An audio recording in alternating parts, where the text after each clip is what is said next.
Bismillahirrahmanirrahim. Assalamu alaikum students. My name is Muhammad Usman Salim. I am from UGI Chemistry Department. बेटा corona virus की वजह से online classes चल रही हैं, तो बीइंग अ स्टूडेंट मेरे लिए मेरे नज़दीक तो इससे गोल्डन अपॉर्चुनिटी आपके लिए और कुछ भी नहीं कि आपका टाइम सेव हो रहा है। ठीक है, आपका टाइम सेव हो रहा है आने का, जाने का, और आ जाके और यहाँ पे टाइम स्पेंड करके जो आपने थकना था, थकावट महसूस करनी थी और घर वालों पे रोब डालना था, जी हम बड़ा थक के आए हैं, वो टाइम भी बच गया आपका। ठीक है, तो वो सारे का सारा टाइम मैं आपसे अपील करूंगा कि वो सारे का सारा टाइम अपनी स्टडीज़ में लगाएं, और इसके अलावा अपने लेक्चर नोट्स आप ज़रूर बनाएं बेटे।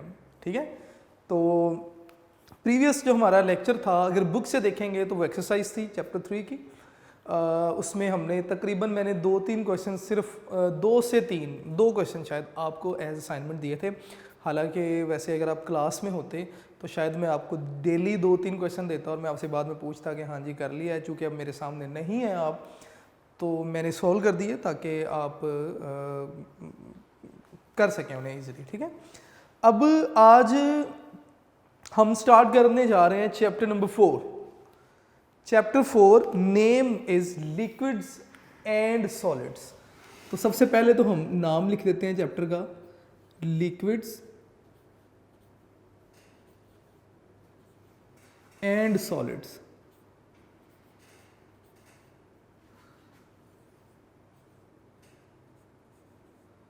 इसका मतलब ये हुआ कि इस चैप्टर में हम कुछ प्रॉपर्टीज को डिस्कस करेंगे। किन की प्रॉपर्टीज को? लिक्विड्स की और सॉलिड्स की। तो बेटे देखें, जब भी आप कोई चैप्टर स्टार्ट करने जाते हैं तो अगर आप डे 1 से अपने साथ ये प्रॉमिस कर लें कि पीछे तो जो हो गया सो हो गया, इस चैप्टर को हमने बिल्कुल लेज़ी या इजी नहीं लेना, तो मेरा नहीं ख्याल कि आप इस जो है वो चैप्टर पूरे में मार खाएंगे। दूसरी बात ये है कि आप डेली का काम डेली ज़रूर करें। आप ये कोई सीरियल नहीं देख रहे कि आप एपिसोड्स कलेक्ट कर रहे हैं कि जनाब मैं को 5-6 एपिसोड्स एक ही दफ़ा, ऐसा कुछ नहीं।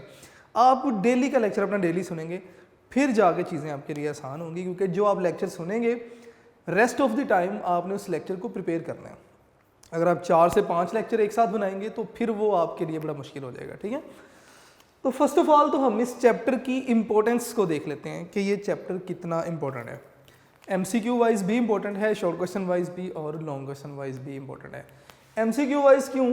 क्योंकि इस चैप्टर का जो वेटेज है दैट इज, इसमें 2 एमसीक्यूज आएंगे आपको।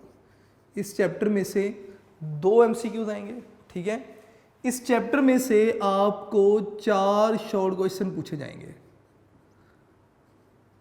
4 शॉर्ट क्वेश्चंस। इसका मतलब ये तो काफ़ी इंपॉर्टेंट होती जा रही है बात।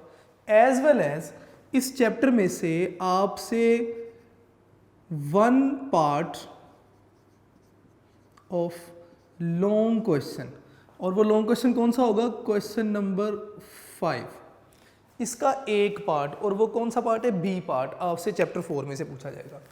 तो इस लिहाज से अगर आप देखें तो ये जो चैप्टर है ये काफ़ी इम्पोर्टेंट चैप्टर है जी। आप इसे डे 1 से अगर साथ लेकर चलेंगे बात को, तो चीज़ें आपके लिए आसान होंगी। अगर आप वही बात के अगर लेक्चर्स इकट्ठे करते जाएंगे तो आपके लिए चीज़ें मुश्किल होती जाएंगी। ठीक है, तो ये ज़रा आपने ख्याल करना है। तो स्टार्ट करते हैं जी। अगर आप इस चैप्टर को देखें तो 2 आप मैटर की स्टेट्स को यहाँ पे पढ़ने जा रहे हैं। एक्चुअली आपने चैप्टर 3 में गैसेस को स्टडी किया, चैप्टर 4 में आप लिक्विड्स एंड सॉलिड्स पढ़ने जा रहे हैं, और इस तरह आप मैटर की तीनों स्टेट्स को पढ़ेंगे चैप्टर 3 और 4 में। तो गैसेस को हमने पढ़ लिया 3rd चैप्टर में। अब 4th चैप्टर में हम लिक्विड्स को स्टार्ट करेंगे सबसे पहले। तो मैं यहाँ पे हेडिंग दूंगा, इसकी मेन हेडिंग, कि आप यहाँ पे आज लिक्विड्स से स्टार्ट करेंगे। लिक्विड से हम स्टार्ट करेंगे बेटे, ये हमारा आज का पोर्शन है, मोस्ट इम्पॉर्टेंट पोर्शन। सबसे पहले तो आपको मैटर की जो लिक्विड स्टेट है, मैटर से बात इसलिए स्टार्ट नहीं कर रहा क्योंकि ये डिस्कशन मैं ऑलरेडी 2-3 बार आपसे कर चुका हूँ कि मैटर क्या है। ठीक है, मैटर की स्टेट्स कितनी हैं, 4 स्टेट्स थी, 3 फिजिकल थी, 1 केमिकल थी, फिजिकल थी सॉलिड लिक्विड गैस, केमिकल थी प्लाज्मा स्टेट। और फिजिकल स्टेट्स में हमने गैसेस को पहले डिस्कस कर लिया, आज हम लिक्विड्स को डिस्कस करने जा रहे हैं। तो सबसे पहले तो लिक्विड्स की डेफिनेशन आपको पता होना चाहिए कि लिक्विड्स को लेट्स से अगर आपसे कोई कहे कि डिफाइन लिक्विड्स, के लिक्विड्स हैं क्या, तो आप क्या कहेंगे जी? State of matter, state of matter which have definite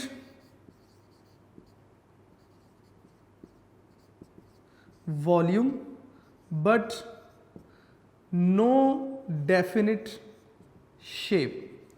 matter की वो स्टेट जिसका डेफिनिट वॉल्यूम तो होगा, मैं यहाँ पे मार्क कर देता हूँ, लेकिन जो डेफिनिट शेप है वो नहीं होगी। लिक्विड्स की शेप क्यों नहीं है? लिक्विड को आप जिस बर्तन में डालेंगे, लिक्विड्स उसी बर्तन की शेप जो है वो इख्तियार कर देंगे। ग्लास में आप रखेंगे पानी को तो पानी ग्लास की शक्ल में आ जाएगा, अगर किसी मतलब पाइप्स में से पास कर रहा है तो सेम शेप जो है वो ले लेंगे। तो इसका मतलब लिक्विड की अपनी कोई शेप नहीं है। Water is the example of liquid, ठीक है। लेकिन वॉल्यूम है, क्योंकि वॉल्यूम हम तब भी मालूम कर सकते हैं जब मैटर के तमाम मॉलिक्यूल को बार बार मैंने बताया साथ साथ रख देंगे, ठीक है ना। तो वाटर के मॉलिक्यूल तो ऑलरेडी एक दूसरे के साथ हैं, इसका मतलब डेफिनेट वॉल्यूम तो है लेकिन डेफिनेट शेप नहीं है। तो इसके एग्जाम्पल में अगर आप बताना चाहें तो वो बात आप सबसे पहले किया करें जो आपको सबसे ज़्यादा बेस्ट पता है, तो दैट इज़ वाटर। वाटर क्या है? लिक्विड है, ठीक है। इसी तरह अल्कोहल लिक्विड स्टेट में होती है। इसी तरह और भी नंबर ऑफ लिक्विड हैं, जैसे फिनोल है आपके पास, फिनोल से अगर आप हट के बात करें और भी बहुत सारे मतलब हैं, तो आप यहाँ पे एटसेट्रा लिखते हैं नेक्स्ट आगे। टाइम को सेव करते हुए मैं नेक्स्ट आगे चलूँगा क्योंकि चीज़ें आसान थी ये। अब वो ये कहते हैं कि any shape of matter depends upon the force of attraction between the particles of the matter. बड़ी इंपॉर्टेंट लाइन है, मैं लिख भी रहा हूँ और इसके ऊपर मैं बहस भी करूँगा अभी। एनी या शेप ऑफ मैटर, शेप लिख लें, स्टेट लिख लें, आपकी मर्जी है। State of matter depends upon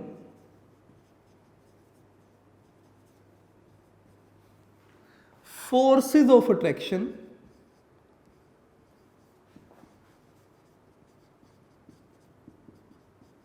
between particles of matter।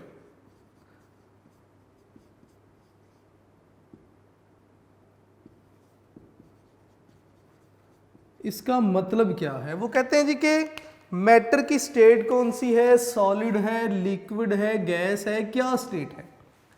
ये डिपेंड करती है उस मैटर के पार्टिकल्स के दरमियान जो फोर्सेस ऑफ अट्रैक्शन है उन पे। For example gas gaseous state में क्यों है?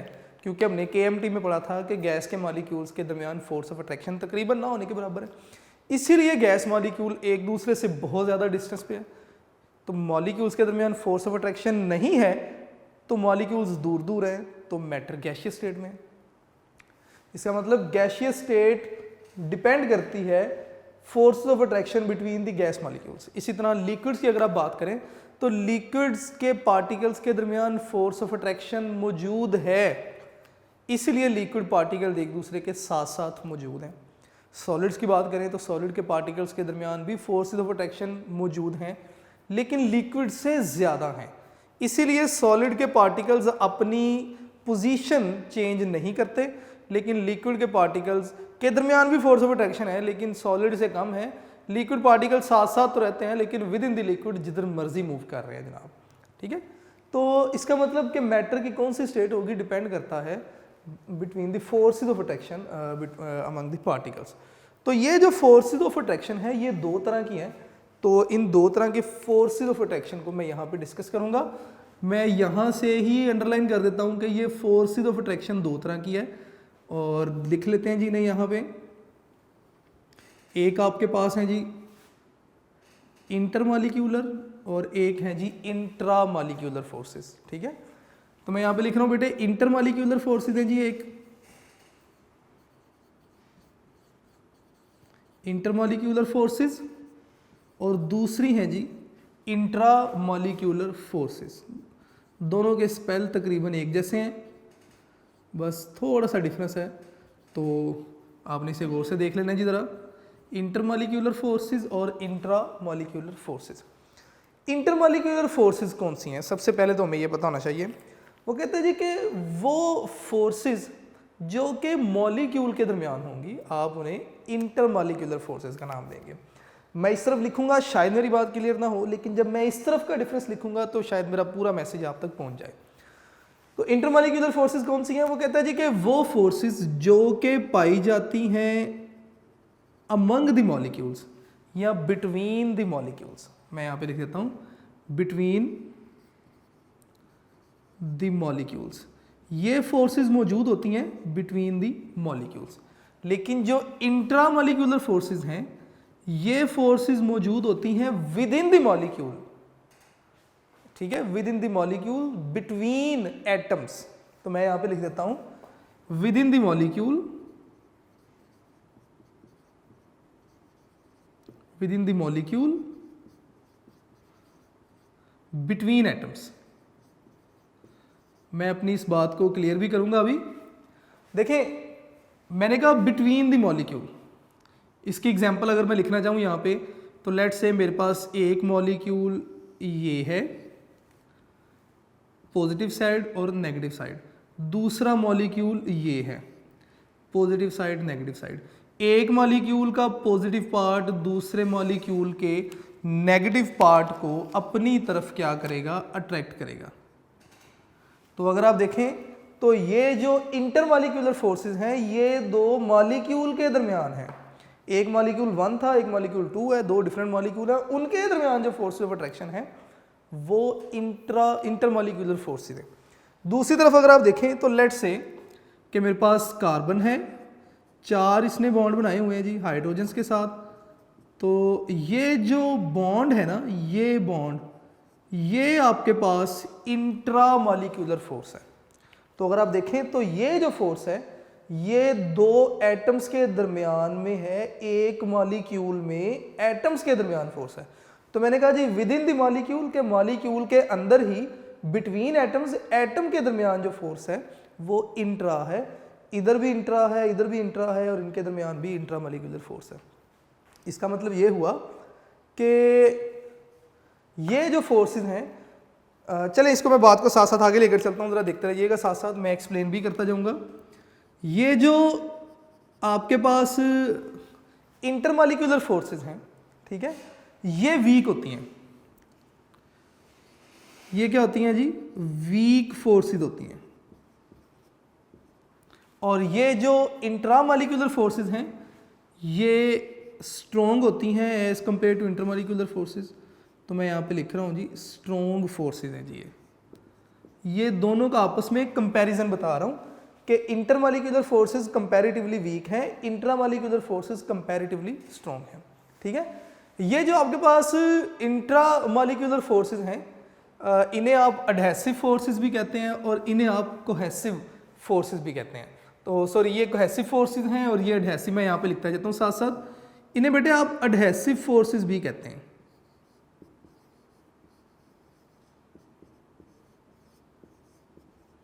एडहेसिव फोर्स, और इन्हें आप कोहेसिव फोर्सेस भी कहते हैं।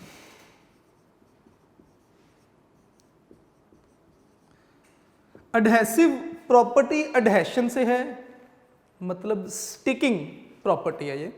ठीक है, जब आप कोई स्टिकर भी किसी चीज़ पे लगाते हैं ना, तो उस स्टिकर की बैक साइड पे एक एडहेशन होती है, यानी कि पार्टिकल्स किसी सरफेस के साथ अट्रैक्शन रखते हैं। यानी कि पार्टिकल्स के एटम्स में अट्रैक्शन नहीं है, बल्कि पार्टिकल्स की दूसरे पार्टिकल्स के दरमियान जो है वो एडहेशन है। लेकिन जो कोहेसिव फोर्सेस है ये बिटवीन दी एटम्स होती है, विद इन अ मॉलिक्यूल। ठीक है, इसी तरह नेक्स्ट आपने बता देना है इसकी एग्जांपल के इंटरमॉलिक्यूलर फोर्सेस कौन कौन सी हैं। आपने बता देना है कि आपके पास जो है वो ऑल वैंडरवाल फोर्सेस, वैंडरवाल फोर्सेस कौन सी हैं मैं अभी बताऊंगा भी आपको। ऑल वैंडरवाल फोर्सेस जो है वो एग्जाम्पल हैं इंटरमॉलिक्यूलर फोर्सेस की, जबकि इंट्रामॉलिक्यूलर फोर्सेस की एग्जाम्पल कौन सी हैं आपने बता देना है कि all type of bonds, all types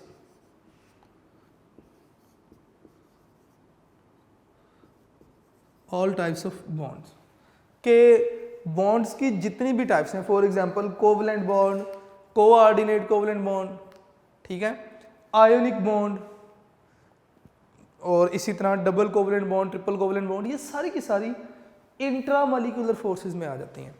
तो ये इनकी एग्जांपल भी होगी साथ साथ। अब वैंडरवाल फोर्सेस से या इंटरमॉलिक्यूलर फोर्सेस की डेफिनेशन इस तरफ लिख के मैं अपनी बात को आगे लेकर चलूँगा, तो ज़रा साथ साथ देखते जाइएगा। ये पॉइंट मैंने इसलिए लिख दिए, इम्पॉर्टेंट हैं, ये MCQ में डिफरेंट टाइम्स में ये पॉइंट्स पूछे गए हैं, तो बुक में ये आपको नहीं मिलेंगे, लेकिन मैंने अपने तौर पे लिख दिया, आप इन्हें ज़रूर एक बार जो है वो देख लीजिएगा, इम्पॉर्टेंट है, आपसे पेपर में पूछे गए हैं ये, ठीक है। तो ये बेटे आपको डिफरेंस बता दिया गया इंटरमॉलिक्यूलर फोर्सेस और इंट्रामॉलिक्यूलर फोर्सेस में। तो नेक्स्ट हमारा जो सेंटर ऑफ स्टडी है दैट इज इंटरमॉलिक्यूलर फोर्सेस, क्योंकि हम लिक्विड्स को डिस्कस कर रहे हैं। जब हम सॉलिड्स की तरफ आएंगे तो फिर हम इंट्रा की तरफ डिस्कस करेंगे। अभी जो हमारा सेंटर ऑफ डिस्कशन है, जो हमारा मेन जो स्टडी है दैट इज इंटरमॉलिक्यूलर फोर्सेस। जी तो बेटे यहाँ तक आपने ज़रा मेरी बात क्लियर होगी शायद। अब हम इंटरमॉलिक्यूलर फोर्सेस को थोरोली डिस्कस करेंगे।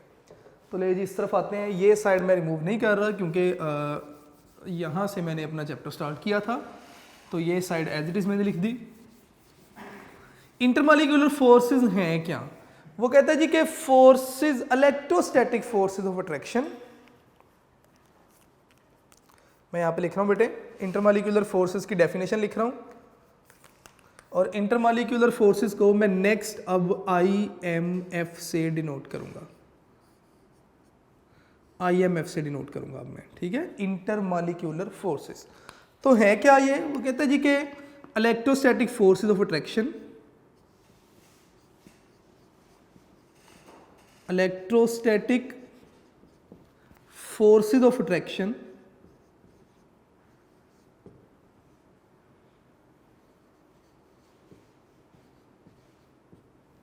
electrostatic forces of attraction between the opposite ends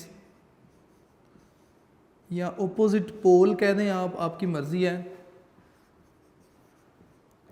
of different molecules या of two molecules आप कह दें, different molecules आप कह दें, बात एक ही है, is called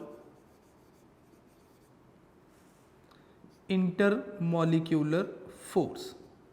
आप इन्हें इंटरमॉलिक्यूलर फोर्सेस का नाम देते हैं। अब इनकी भी आगे टाइप्स आ जाती हैं, ठीक है, उन टाइप्स को जो है वो साथ साथ देख लेते हैं। इसकी टाइप्स कितनी हैं? वो कहता है जी कि जी मैं यहाँ पे लिख रहा हूँ साथ साथ एग्जाम्पल में मैं बताता हूँ जी, इसको आप लिखेंगे कि इसकी एग्जाम्पल में डाइपोल फोर्स,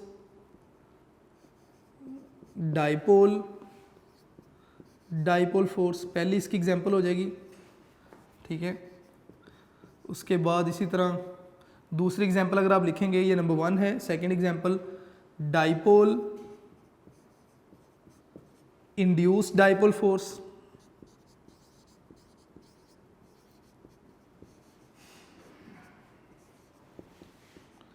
तीसरी एग्जांपल अगर आप लिखते हैं तो आप लिखेंगे जी instantaneous dipole induced dipole force. Instantaneous ये फिजिक्स में आपने पढ़ा होगा, थर्ड चैप्टर में वेलोसिटीज एक्सेलरेशन वाले चैप्टर में इंस्टेंटेनियस वेलोसिटी, लम्हाती। तो इंस्टेंटेनियस डाइपोल का मतलब एक लम्हे के लिए जो डाइपोल बनेगा। जब इस टॉपिक पे आएंगे मैं इंशाल्लाह थॉरोली से डिस्कस करूंगा, अभी फिलहाल आप नाम याद रखेंगे। पहला नाम मैंने आपको ये बताया डाइपोल फोर्स, दूसरा नाम मैंने आपको बताया डाइपोल इंड्यूस्ड डाइपोल फोर्स, ठीक है। थर्ड जो मैंने आपको नेम बताया दैट वाज इंस्टेंटेनियस डाइपोल और induce dipole force. Fourth one is आप नेक्स्ट जो आगे पढ़ेंगे हाइड्रोजन बॉन्डिंग।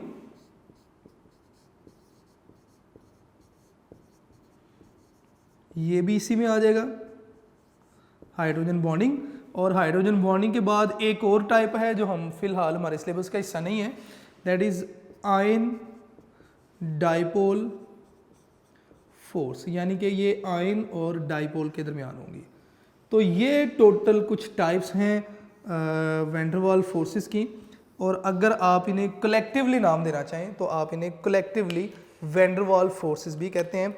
मैं इन्हें सब को एक ब्लॉक में बंद करके और इनका कलेक्टिव नेम यहाँ पे लिख देता हूँ जी, कि ये आपके पास फोर्सेस हैं और इन फोर्सेस को आप collectively van der Waals forces भी कहते हैं।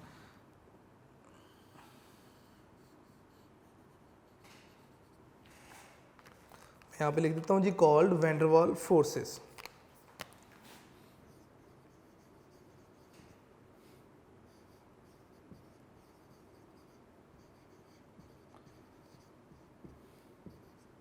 आप इन्हें वैन डर वाल्स फोर्सेस भी कहते हैं। लें जी, ये बात बेटे आपने याद रखनी है, बड़ी इंपॉर्टेंट बात है। अगर आपसे पूछा जाए कि which forces are called van der Waals forces, तो आपको इन फोर्सेस के एटलीस्ट नाम जो हैं वो पता होने चाहिए। ठीक है, चलें जी अब नेक्स्ट चलते हैं जी आगे। आज का जो हमारा टॉपिक है that is dipole induce dipole force. Next आगे, यहाँ तक मेरी बातें क्लियर हो गई होंगी। सबसे पहले लिक्विड की मैंने आपको सिंपल डेफिनेशन लिखवाई, एग्जाम्पल। उसके बाद मैंने कहा जी कि मैटर की कौन सी स्टेट है डिपेंड करेगी मैटर्स के पार्टिकल्स के दरमियान फोर्सेस ऑफ अट्रैक्शन पे।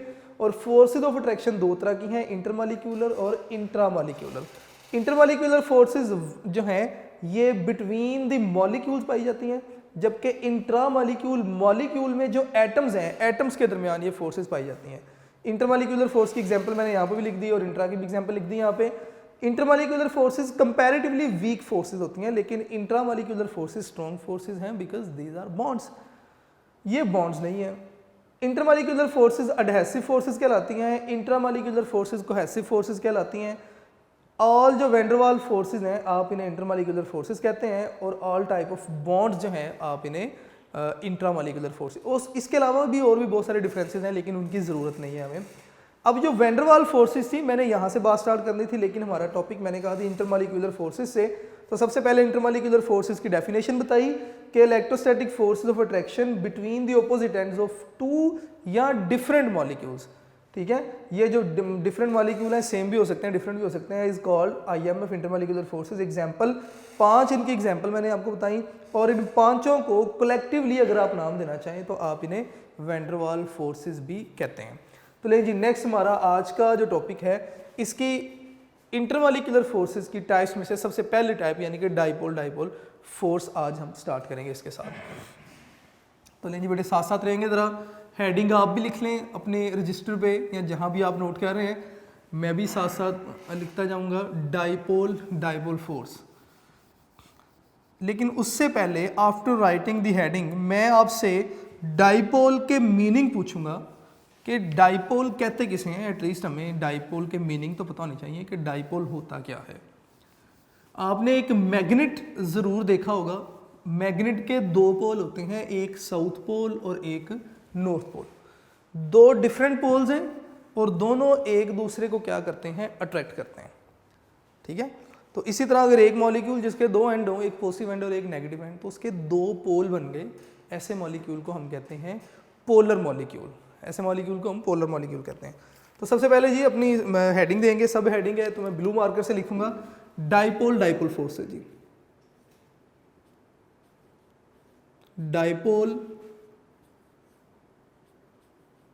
Dipole force. ले जी स्टार्ट करते हैं जी इसे डाइपोल फोर्स को। डाइपोल फोर्स क्या है, वो कहते हैं जी कि इलेक्ट्रोस्टैटिक फोर्सेस ऑफ अट्रैक्शन। सारी डेफिनेशंस तकरीबन इस तरह की आएंगी आपको।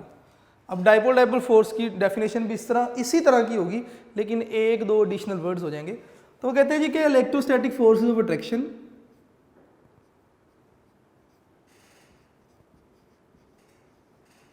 इलेक्ट्रोस्टैटिक फोर्सेस ऑफ अट्रैक्शन कहाँ पाई जाएंगी? प्रेजेंट बिटवीन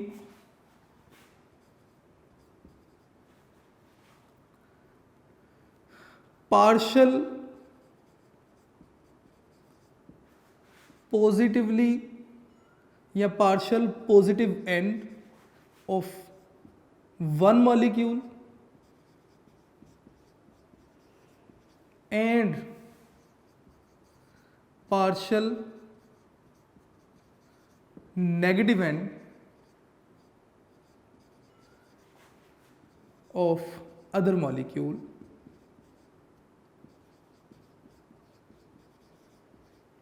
is called या आर कॉल्ड इज कॉल्ड, मैंने फोर्सेस लिखा तो मैं आर कॉल्ड कह देता हूं, डाइपोल डाइपोल फोर्सेस, आप इन्हें डाइपोल डाइपोल फोर्सेस का नाम दे देंगे। बड़ी सिंपल बड़ी इजी सी इसकी डेफिनेशन थी, ठीक है। अब एक इम्पॉर्टेंट चीज़ कि ये फोर्सेस किन मॉलिक्यूल के दरमियान पाई जाएंगी, तो मैं यहाँ पे हिंट में लिख देता हूँ, और ये MCQ पूछा गया था कि these forces are present among polar molecules, तो मैं यहाँ पे लिख देता हूँ कि प्रेजेंट बिटवीन पोलर मॉलिक्यूल्स, कि ये फोर्सेस सिर्फ पोलर मॉलिक्यूल्स में पाई जाती हैं, नॉन पोलर मॉलिक्यूल्स में नहीं पाई जाएंगी। मतलब ऐसे मॉलिक्यूल जिनमें पॉजिटिव और नेगेटिव एंड मौजूद हैं, ये फोर्सेस सिर्फ ऐसे मॉलिक्यूल में ही पाई जाएंगी, जबकि नॉन पोलर मॉलिक्यूल में ये फोर्सेस नहीं पाई जाती, ठीक है। अब इसकी एग्जांपल अगर आपने बतानी है तो इसकी एग्जांपल हम यहाँ पे लिख देते हैं। आपने सबसे पहले थोड़ा सा एक्सप्लेन कर देना है कि लेट से एग्जांपल ऑफ HCl मॉलिक्यूल। अगर आप HCl मॉलिक्यूल को देखेंगे तो इन HCl क्या होगा कि हाइड्रोजन और क्लोरीन के दरमियान बॉन्ड है। हाइड्रोजन जो है वो पार्शियल पॉजिटिव है, क्लोरीन पार्शियल नेगेटिव है, बिकॉज क्लोरीन की इलेक्ट्रोनेगेटिविटी ज़्यादा है, इसलिए क्लोरीन पे पार्शियल नेगेटिव चार्ज है। इसका मतलब पोल्स बन जाएंगे पॉजिटिव और नेगेटिव। मैं यहाँ पे लिख देता हूँ कि इन HCl chlorine is more electronegative, chlorine ज़्यादा इलेक्ट्रोनेगेटिव है, हैव पार्शियल नेगेटिव चार्ज, और ऑब्वियसली हाइड्रोजन में फिर कौन सा होगा? Partial positive, partial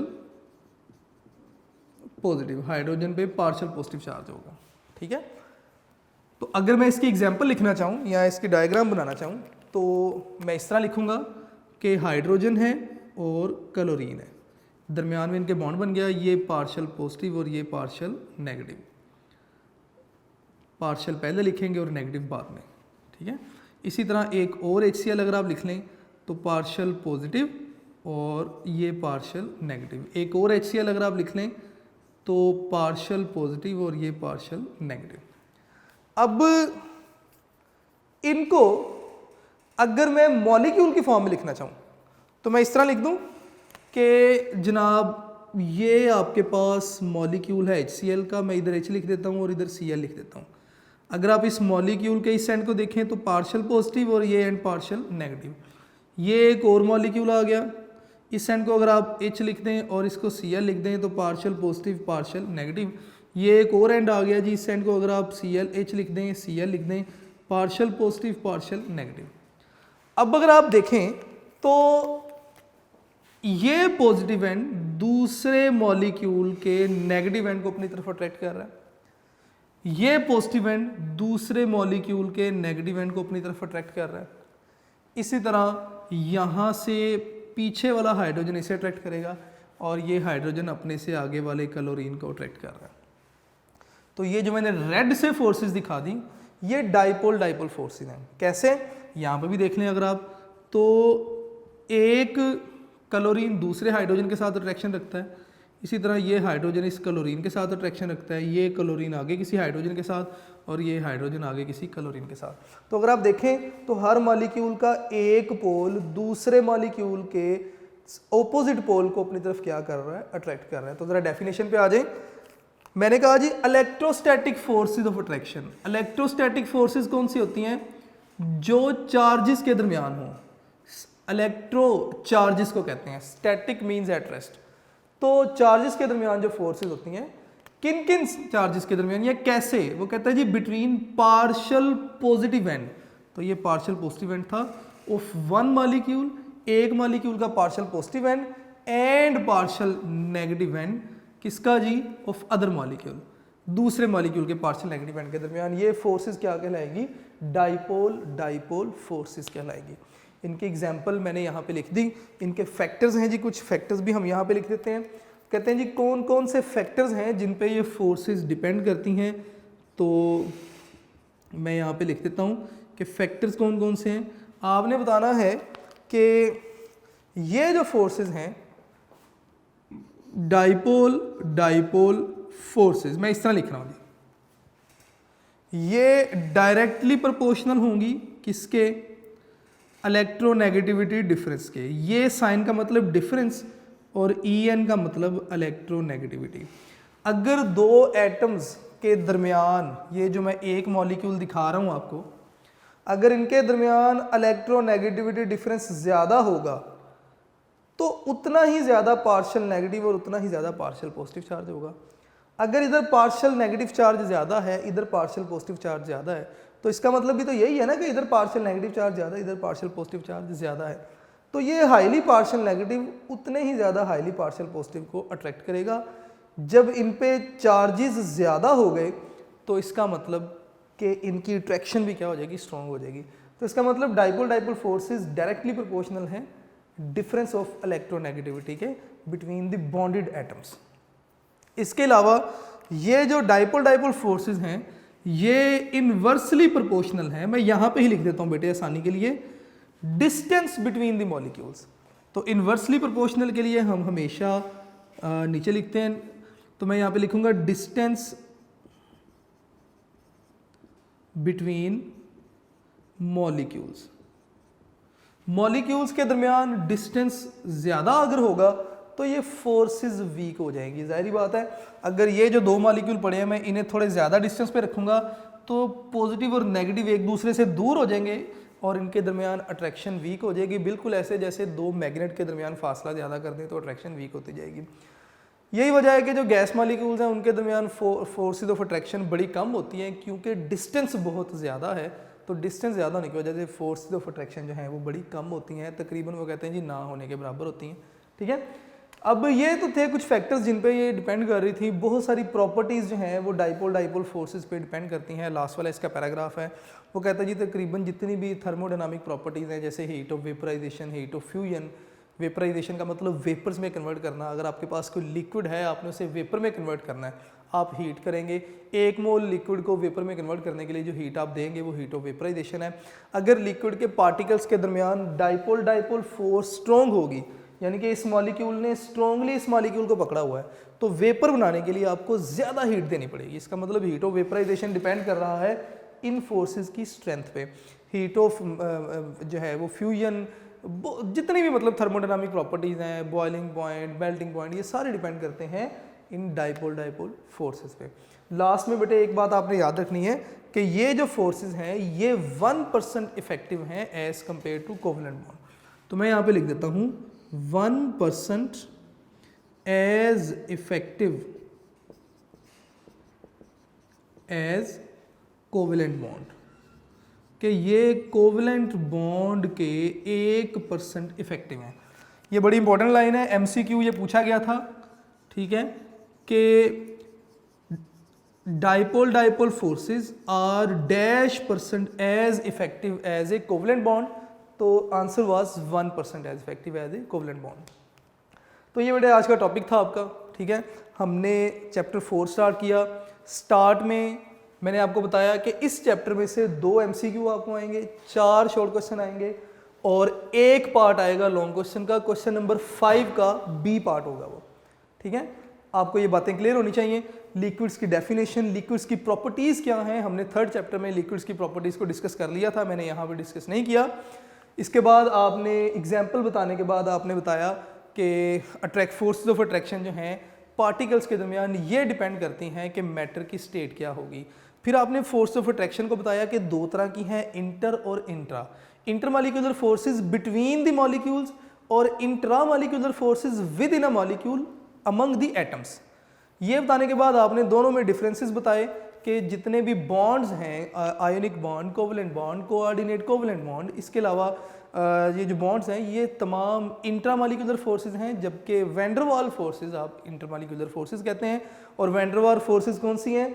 dipole dipole force, dipole induced dipole force, instantaneous dipole induced dipole force, hydrogen bonding और ion dipole force. Ion dipole force आपके सिलेबस का हिस्सा नहीं है, और इन सब को कलेक्टिवली आपने क्या नाम देना है? वैन डर वाल फोर्सेस का, ठीक है।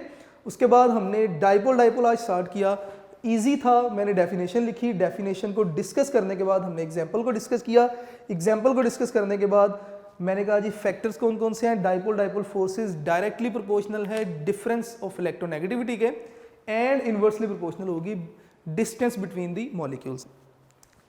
जो भी मैटर की स्टेट है उसकी तमाम प्रॉपर्टीज़ डिपेंड करती हैं इन्हीं फोर्सेस पे, थर्मोडायनामिक प्रॉपर्टीज़ डिपेंड करती हैं जी डाइपोल डाइपोल फोर्सेस पे। For example heat of vaporisation, heat of fusion, melting point, boiling point, ठीक है, सब्लिमेशन, ये सारी थर्मोडायनामिक, यानी कि वो तमाम प्रॉपर्टीज़ जो हीट पे डिपेंड करती हैं वो थर्मोडायनामिक प्रॉपर्टीज़ हैं। उसके बाद हमने 2 MCQs डिस्कस किए कि ये फोर्सेस 1% इफेक्टिव हैं कोवलेंट बॉन्ड के, यानी कि अगर आपको कोवलेंट बॉन्ड को ब्रेक करने के लिए 100 यूनिट फोर्स चाहिए तो आपको डाइपोल डाइपोल फोर्स को ब्रेक करने के लिए 1 यूनिट फोर्स चाहिए होगी, ठीक है। और इसके अलावा ये फोर्सेस किन मॉलिक्यूल्स के दरमियान पाई जाएंगी? सिर्फ पोलर मॉलिक्यूल्स के दरमियान। तो ये बेटे आज का लेक्चर था हमारा, मुझे उम्मीद है कि चीज़ें क्लियर होगी होंगी आपको। आपने अपने लेक्चर नोट्स ज़रूर बनाने हैं, आपके बनाए हुए लेक्चर नोट्स बेस्ट सोर्स हैं, यूनिक नोट्स ज़रूर देखें, साथ साथ बहुत सारे शॉर्ट क्वेश्चन MCQs आपको मिलेंगे। तो इंशाल्लाह नेक्स्ट लेक्चर हम नेक्स्ट टॉपिक डिस्कस करेंगे।